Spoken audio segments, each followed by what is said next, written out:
Talking about more about the subject of gun ownership here in the state of Illinois as we take a look at concealed carry and the new laws that are taking effect.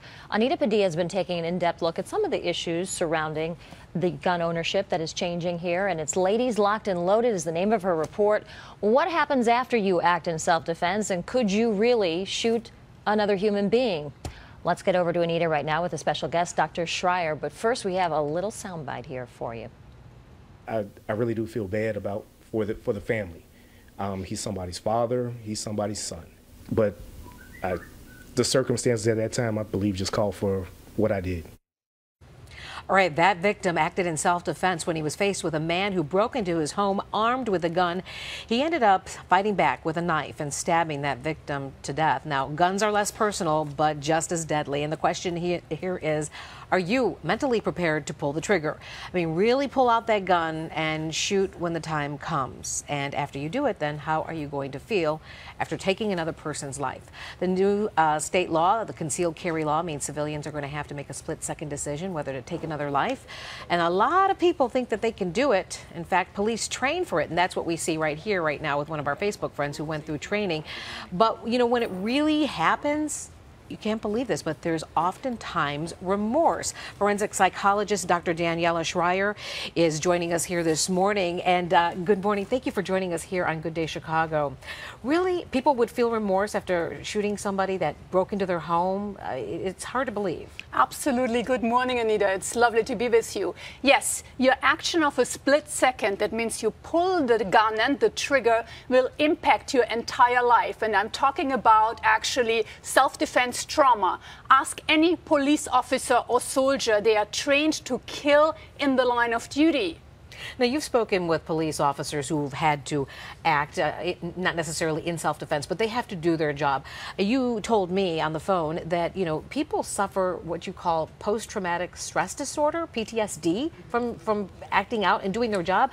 You think that people who would act in self-defense would also suffer something like that, or could? Self-defense trauma, absolutely. In a perfect world, Anita, we would think, hey, you're killing someone because they've threatened your life. You should be absolved from nightmares, intrusive thought, feelings of guilt and remorse, but actually you are not. Exactly. And we heard it very nicely. The gentleman told us there's someone actually in my garage. Probably the person is threatening my life. And while he was stabbing him, which is very personal, correct? Afterwards, he still felt, oh my God, now I realize it's a human life. Life is fragile. Would there have been another opportunity?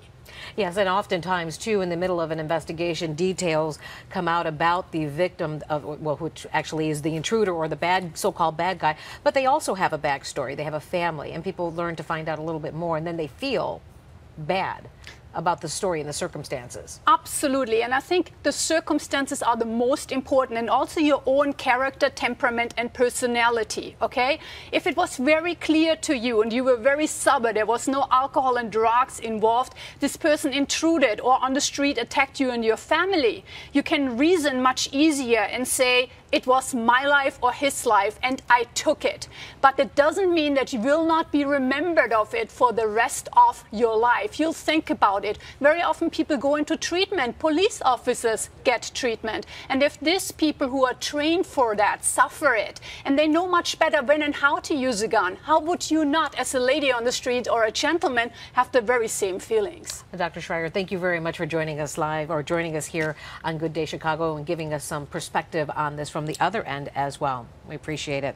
All right, later this morning, we're also going to be joined by another expert who tells us that guns will up the ante when you pull them out. So keep that in mind. And tomorrow, we're going to be talking about the legal ramifications of taking another person's life. Join us with Karen Conti. She's going to come in here. She's a legal expert. She knows all about the things you need to think about if you're going to walk around carrying a loaded gun and shoot somebody.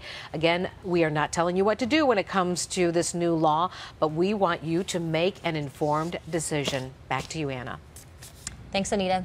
All right, we want to keep the conversation going as well. Are you considering buying a gun as Illinois legalizes concealed carry? Let us know what you think.